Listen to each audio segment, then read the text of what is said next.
5.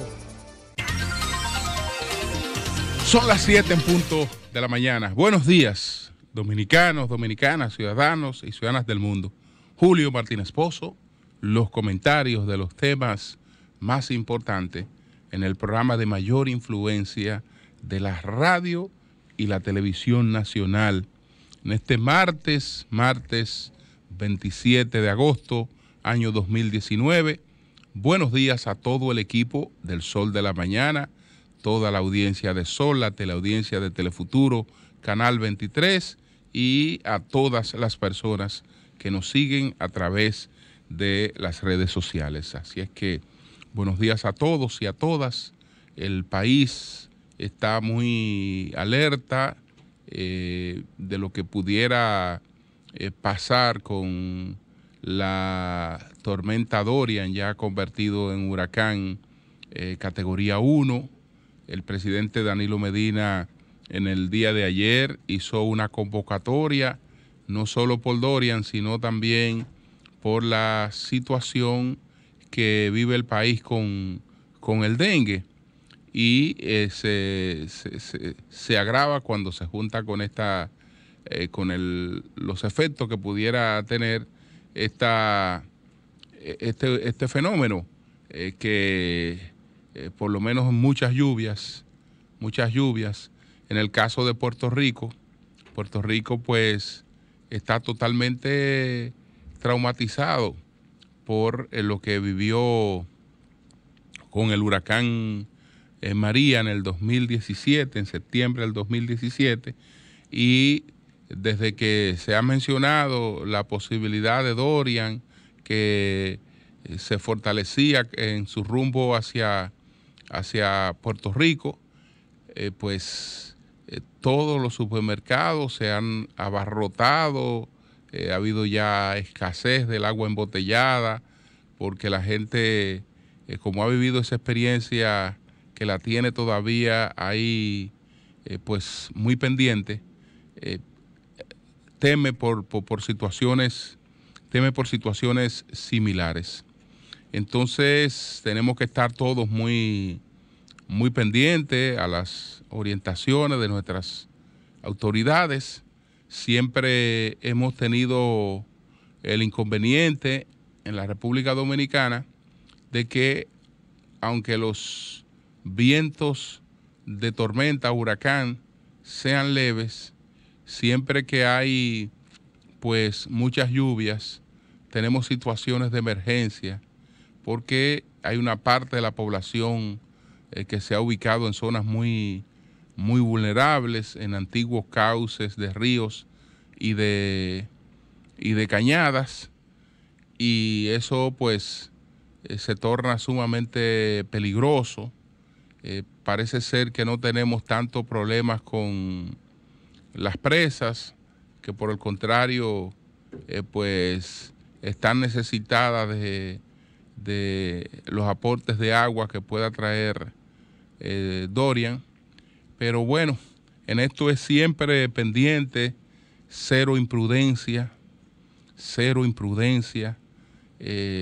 y mucho de lo que puede evitarse está en lo que la gente colabore, en lo que la gente haga, en lo que la gente ponga de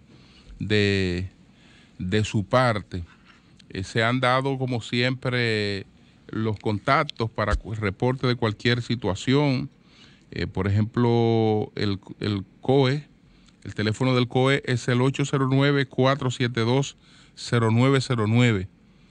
809-472-0909, cualquier situación pudiera reportarse ahí, y asterisco 462.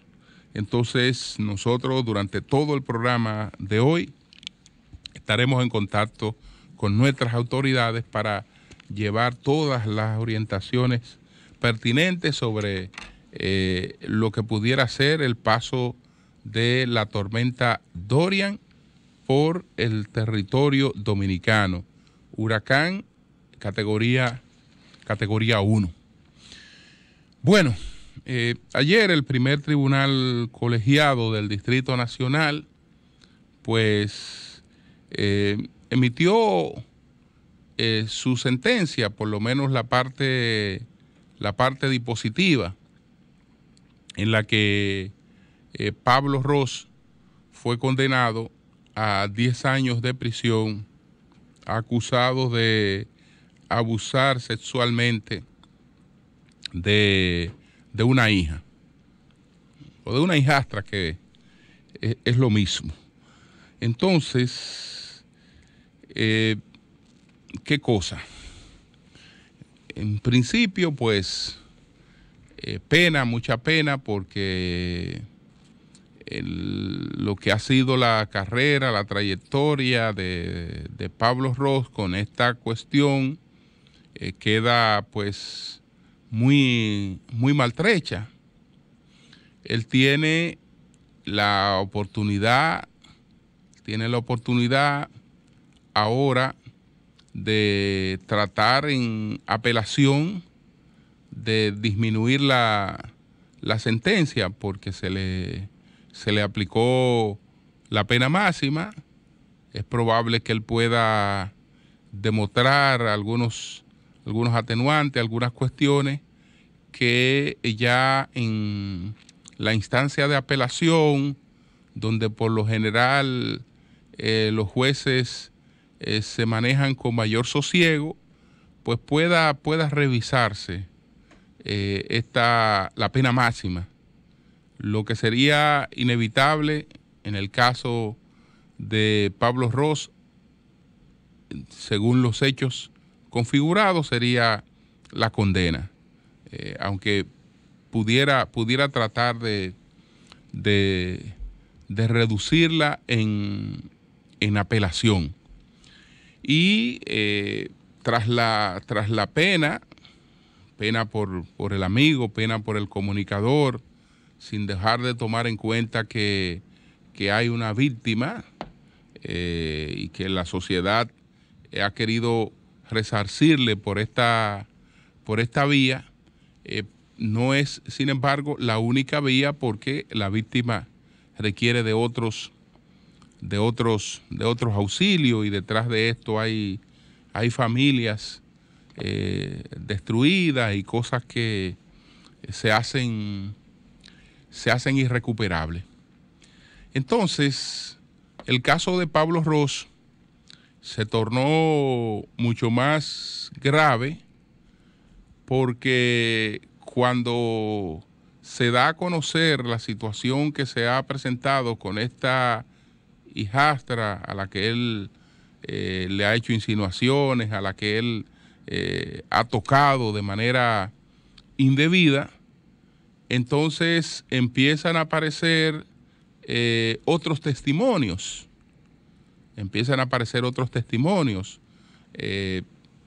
En el ámbito de los medios de comunicación donde él se había desempeñado. Entre esos testimonios, 2 comunicadoras pues también se querellaron. Otras, aunque ofrecieron testimonios, no se querellaron, pero el caso es que se recreaba un comportamiento que no habría sido un comportamiento aislado, único, sino que era una forma, ¿no?, de ver las cosas. Entonces, realmente la sociedad ha evolucionado de una forma que a veces mismo uno no la percibe. Siempre el abuso ha sido abuso.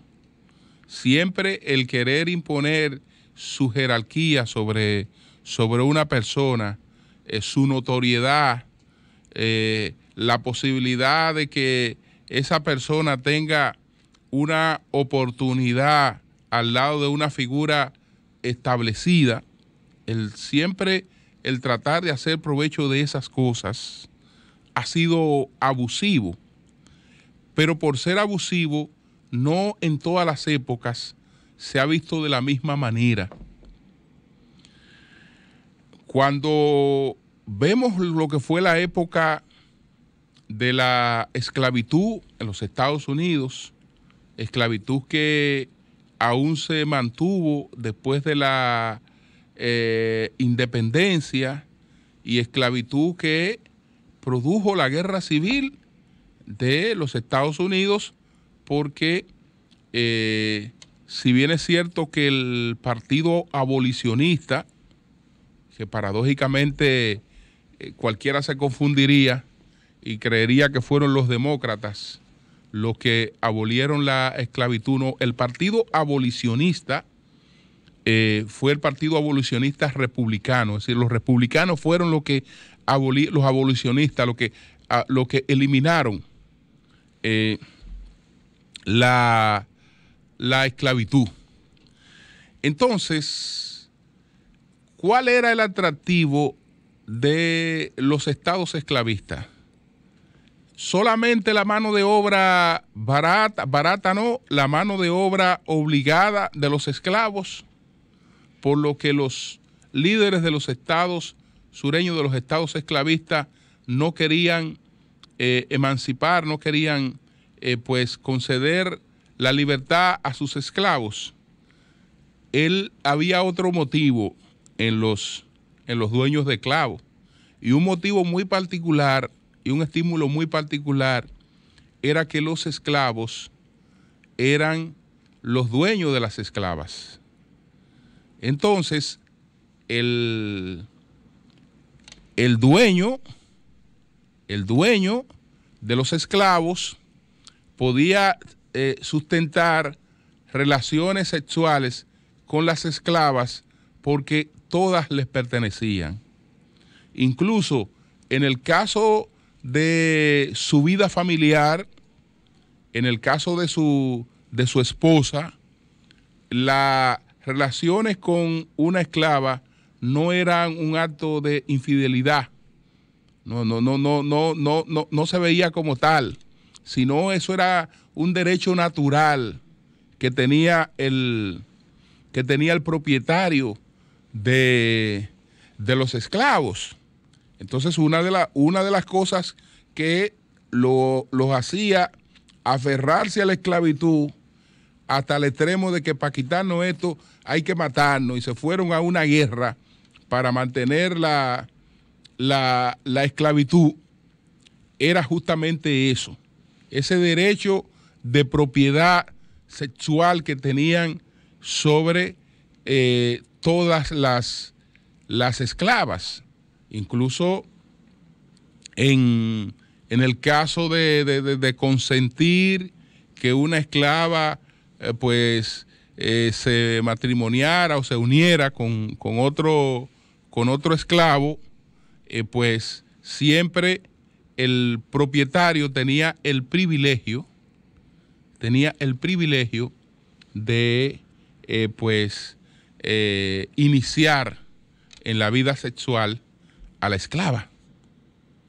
Entonces, esa fue una época.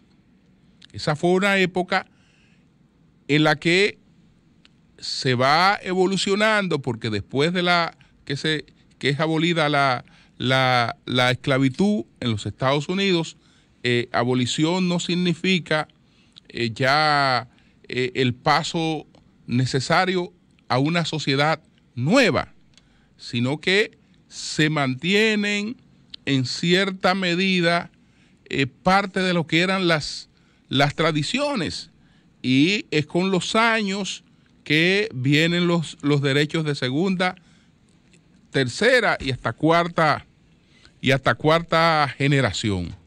Entonces, lo que era normal, lo que era prácticamente un derecho, evoluciona hacia un abuso. Y el que se queda enclaustrado y no se va poniendo a tono con la situación, pues lamentablemente hay una sociedad que va por un camino totalmente distinto al camino en el que usted se mantiene. En esta área donde nosotros nos desempeñamos, siempre el abuso ha sido el abuso. Sin embargo, hubo épocas en que la mujer no se atrevía a darlo a conocer, porque lo primero era que le avergonzaba, le avergonzaba, pensaba en si iba a ser, creíble, y además el hecho de denunciar que había sido objeto de abuso no iba a ser ni siquiera materia de elemento para sancionar a la persona que había abusado, que había usado su jerarquía para eso. Entonces, aquí hay una generación que se manejó en los tiempos donde el abuso era el abuso, pero el abuso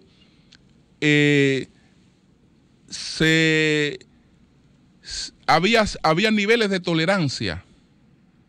Había niveles de tolerancia que hoy no los hay. Y entonces en algunos quedó esa misma mentalidad de que todo lo que está a mi alrededor y sobre todo lo que yo tengo una influencia, una capacidad distinta, pues puedo tratar de disponer de eso. Entonces, desde luego que eso desarrolla una conducta, un comportamiento totalmente aberrante, que en la sociedad de hoy, repito, es intolerable. La dama que trabajando en un lugar hoy se deja abusar, lo está haciendo pues totalmente, no porque quiera, pero hoy realmente eso no se tolera en ninguna parte.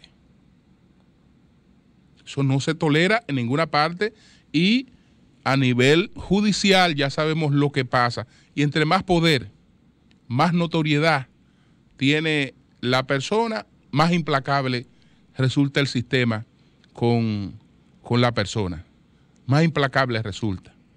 Entonces, esto son cosas que duele, pero hay lamentablemente el desarrollo de una conducta, de un comportamiento que debió haber sido objeto de alguna suerte de tratamiento para poder manejarse en una sociedad en la que ese tipo de cosas hoy está totalmente vedado. Esperemos, pero ahí hay una lección muy importante. Ayer nos referimos al caso muy penoso de una pareja con apenas 4 meses de matrimonio, una pareja de recién casados, que murió de la manera más increíble, porque no tuvieron un accidente de tránsito, sino que pasaban por un lugar y un árbol le cayó encima al vehículo, y ahí resultaron muertos esta pareja de médicos que ellos vivían en Jarabacoa, Iván de Jesús Minaya e Hilda Báez Tatú. Nuestra solidaridad, nuestra condolencia a toda esa familia. Bueno, señores, la Cámara de Diputados reinicia hoy su periodo de sesiones, y hay un tema que está claro entre los temas que habrá de abordar el Congreso en esta legislatura. Es evidente que está el tema de la reforma constitucional. Ayer, Luis Abinader ofreció unas declaraciones que, si usted le aplica un silogismo, le dicen hacia dónde conduce claramente esas declaraciones de Luis Abinader. Luis Abinader dijo en el día de ayer que fue un error la unificación, la separación de las elecciones. Que eso fue un error, la separación de las elecciones. Y dijo que hay sectores que están reclamando que se saque al Procurador General de la República del Consejo Nacional de la Magistratura. Y dijo que hay sectores que están reclamando candados para la modificación constitucional. Es decir, que él se cuadró directo y en vivo a plantear, aunque no lo dijo así de manera formal, por eso decía el silogismo, porque bueno, si fue un error separar las elecciones, lo está diciendo uno de los principales líderes de la oposición y además con fuerza congresual, si fue un error separar las elecciones, entonces está diciendo que hay que corregir ese error. Y está citando otros elementos que son favorables hacia una reforma constitucional. Esa reforma, lo habíamos dicho anteriormente, es prácticamente un consenso de la clase política dominicana, exceptuando el sector que encabeza el expresidente Leonel Fernández. Pero los dos PRMs están de acuerdo con la modificación constitucional, como lo está el Partido Reformista Social Cristiano, como lo está el PRD y como lo están la mayoría de los congresistas del Partido de la Liberación Dominicana. Entonces, ese es un hecho que irá tomando cuerpo en los próximos días. ¿Qué significación, qué representación pudiera tener esto en lo que tiene pendiente el Partido de la Liberación Dominicana el próximo 6 de octubre? Bueno, vamos a ver cuál es la postura que asume el sector del expresidente Fernández. Ya sabemos que no apoya o que por lo menos considera que no es el momento para producir esa reforma. Pero vamos a ver qué tipo de oposición van a plantear a la reforma, si será una oposición en el sentido de mantenerse apegado a la posición que ya exteriorizaron, pero sencillamente plantear esa posición, o si será también pues una oposición beligerante, que en todo caso agudizaría la crisis en ese sentido. Si actúan como políticos, no van a presentar una oposición beligerante, porque la oposición beligerante le aporta al danilismo algo que en estos momentos se ha erosionado, que es la compactación y su unidad. Es decir, si hubiera una oposición beligerante del leonelismo a una modificación constitucional que se hace con los votos de ellos o sin los votos de ellos, lo único que ellos estarían contribuyendo sería a regalarle al danilismo un factor que necesita en estos momentos en que no hay una compactación, porque lo único que une al danilismo, que yo no estoy de acuerdo que sea que ni doctrina ni nada de eso, es sencillamente un sentimiento agrupado en torno al aprecio a una persona y a la trayectoria política de una persona. Pues eso, lo único que lo une es la figura de Danilo Medina. Es decir, el único factor de unidad que tiene el danilismo se llama Danilo Medina.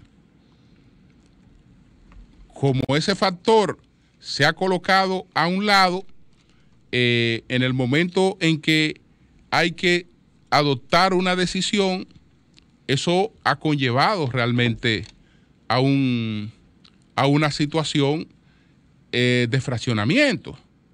Entonces, el elemento que puede realmente compactar es el de una oposición beligerante a la reforma constitucional que habilitaría a Danilo Medina, que unifica las elecciones, que es una necesidad de todos los partidos, sobre todo de los partidos de la oposición. Entonces ya veremos qué pasa ahí. En otro tema, el pasado domingo, en mi columna, yo me preguntaba, bueno, señores, ¿cuáles serán las consecuencias de la intervención directa de Estados Unidos en el caso de la persecución de una banda de narcotráfico en la República Dominicana? ¿Cuál es la repercusión de esta intervención directa de los Estados Unidos en esto? ¿Están los Estados Unidos detrás de un señor que se llama César Emilio Peralta y que se apoda el abusador, y de los otros integrantes de su banda de narcotráfico?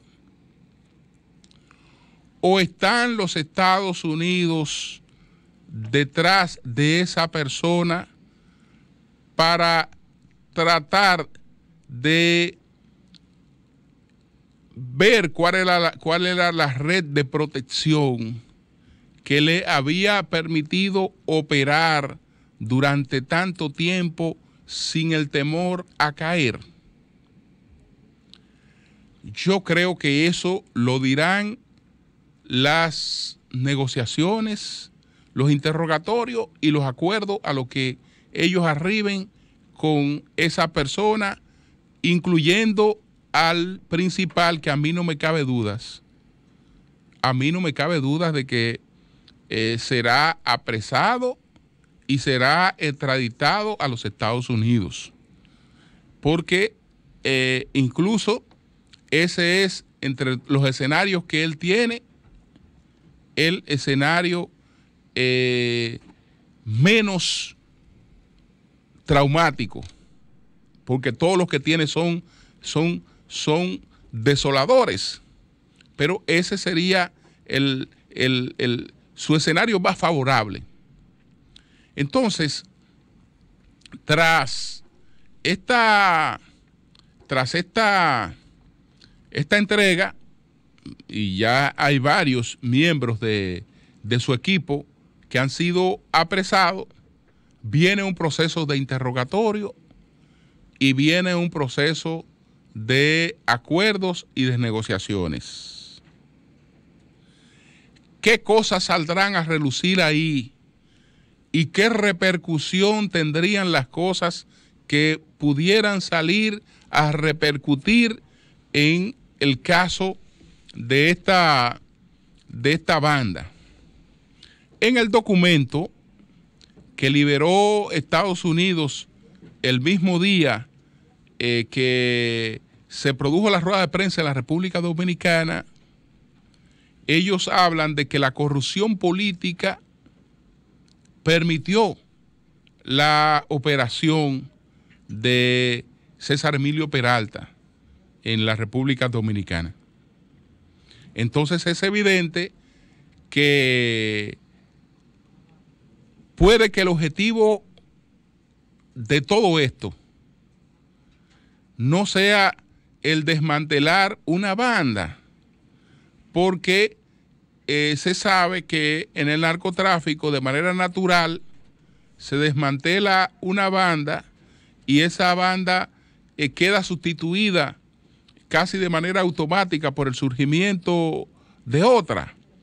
Probablemente lo que se quiera sea llegar a establecer precedentes de lo que arrastra el proteger a este tipo de operaciones.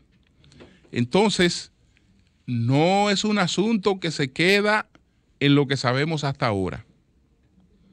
Es un asunto que puede tener otras repercusiones y vamos a ver si esas repercusiones también tuvieran incidencia en un país donde en los próximos meses hay decisiones importantes en el plano de los destinos futuros del país.